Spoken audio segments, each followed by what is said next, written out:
Hey guys, so today we're gonna do beef stew with potatoes and onions and carrots and brisket. And it is a long, slow cooking process. Normally you see this done on the stovetop. However, I find that leaving something to simmer on a stovetop for hours and hours and hours, if tended carefully, comes out great.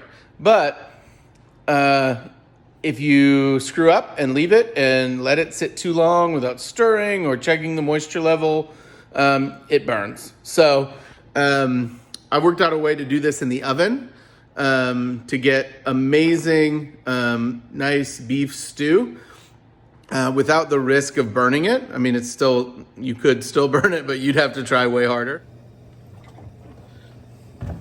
We're going to sear this off, just like we did last time, okay? And I had frozen these, if you recall, from the last time we did brisket.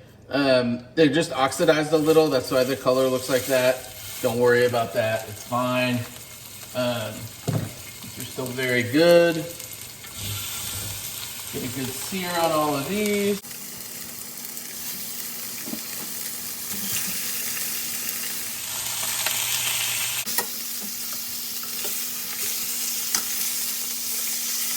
We're just building a good crust on each side of these, and then these will come out.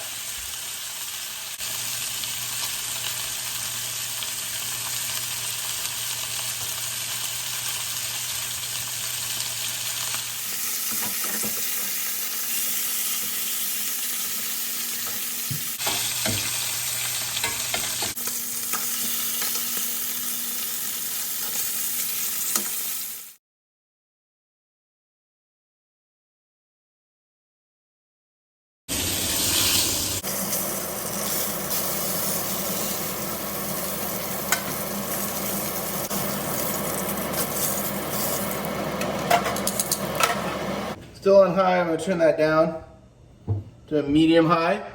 I'm gonna add in my onions.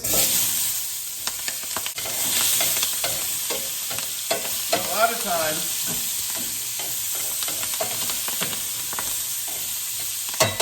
we talk about sweating, right? Not really sweating here. I'm more cooking these to get a little bit of caramelization, okay?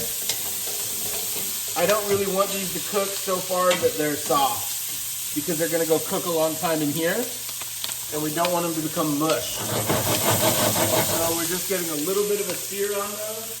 And now because I don't have a ton of big hotel pans at home, I just have like 2 halves. I'm just splitting this up, okay? And so I'm gonna divide these onions, right?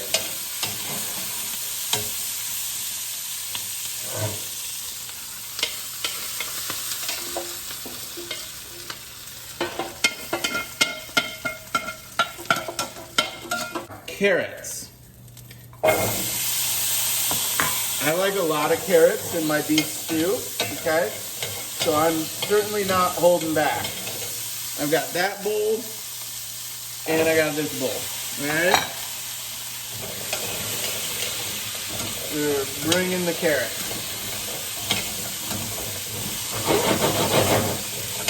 And again, I've left these big because I don't want them to cook down to nothing. So if I'd slice these like you see sometimes, I would then have to wait to put them in, right? So right before, like 30 minutes before the soup is ready. I also have Yukon Gold potatoes. And I'm just gonna split those up. I'm not gonna cook those. I've rinsed and washed these just in cold water.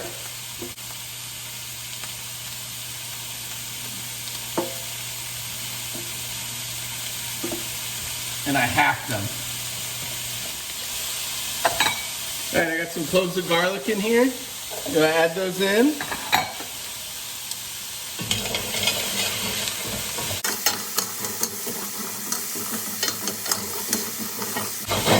Just getting a little heat on those. I don't need those to cook. I just need them to be fragrant when they go in here, okay? So just let them cook for a minute or two, and then this stage will be done.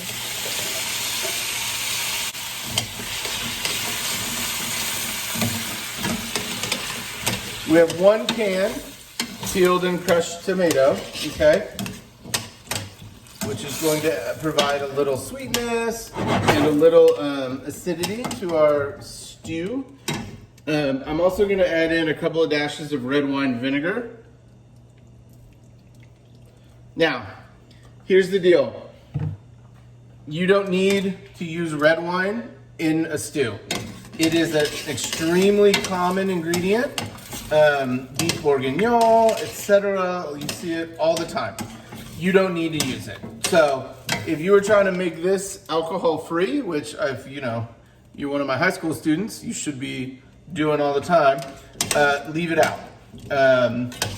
If your parents wanted you to add it because you're making this at home, now would be the time, okay?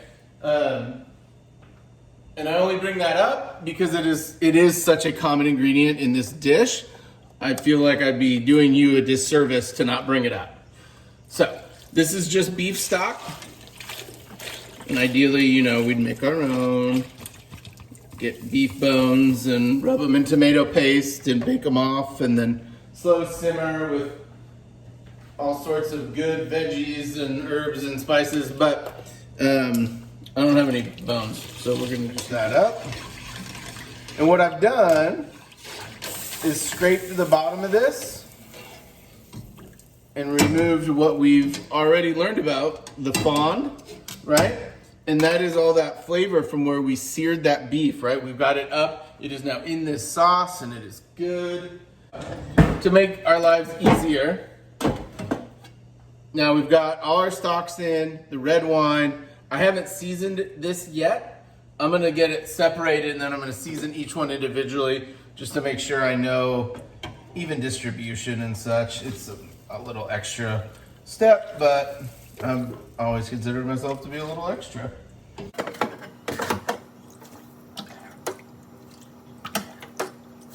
Come back in and just finish this up.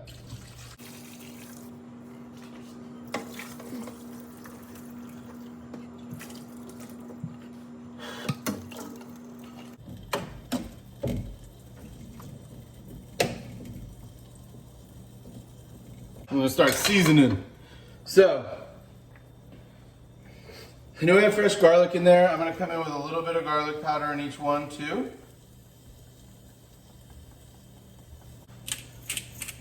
If I had cheesecloth, I would just throw some of these peppercorns directly in each one. That's called a bouquet garni. And that would do the job, and then you just take that out at the end and be done. You can do it with thyme leaves, rosemary, anything that you want in there, but you don't really want in there. Like another one is sage leaf. I'm gonna throw the sage leaves in just because, but it'd be nice if I didn't have to fish them out later. Here's some oregano. And then the last one, salt and thyme. So we have dried thyme.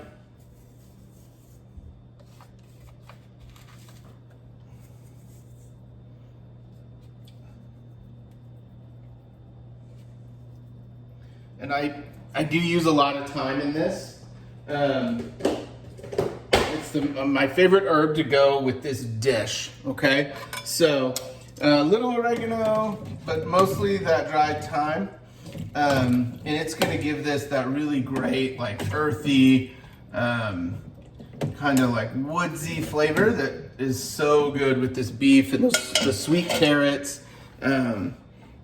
Really a stellar accompaniment to this. We also could add in right now some Worcestershire sauce if you had it, or Worcestershire, however they say it. I'm currently out, so I'm not gonna do that. And then just a little bit of salt. And I wanna obviously give myself the option of checking this after it's cooked to see what we need salt-wise. I don't want there to be an overabundance of salt. That would be bad. Here we have it. And then it's going in my oven at 300 degrees for about 3.5, 4 hours. We're gonna check it every 45 minutes, every hour, make sure there's enough liquid, make sure nothing's burning. And we're also gonna flip those big chunks of brisket so that they're alternating because they're sticking out of that liquid a little bit. What we're looking for here when we take these out is easily shredded beef, okay? So you want to take 2 forks and you're just gonna pull and see how easily this shreds. And it shreds real easily, so we know that we're done, okay? Now, I don't have the ability for y'all to be able to smell what's happening in here, but my whole kitchen smells phenomenal. Like, oh, it's so good. It is just like rich and earthy, and the garlic and onion and beef, and it just smells great. That beef is super shreddable.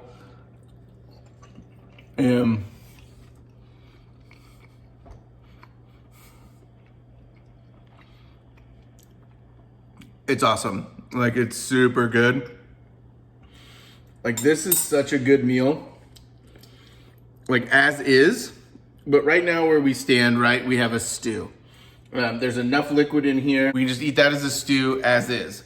We could also, at this point, take the beef out, get the veggies out, and then turn that liquid into a pan gravy, right? Either mount it with butter, monte au beurre, or we could thicken it with a roux and make a gravy from it, and then serve this over like polenta or mashed potatoes, parsnips, whatever. And that would be phenomenal as well. So you could go 2 separate ways. You could even serve this as this stew the first night and then finish it up by tightening that up, making the gravy, and eating it that way. And that would be another awesome choice. Anyway, guys, this meal's really good. It did take 4 hours in an oven at 300 degrees to get this cooked. Now you can shorten that time by cutting your beef smaller. However, the carrots still have a little bit of bite to them, which is fine because we're gonna reheat this tomorrow for dinner. But I would be careful with the carrots if you're gonna cook it for a shorter amount of time. Those carrots need to cook, and same with the potato, right? So, awesome. All right, guys, thank y'all. We'll see you next time.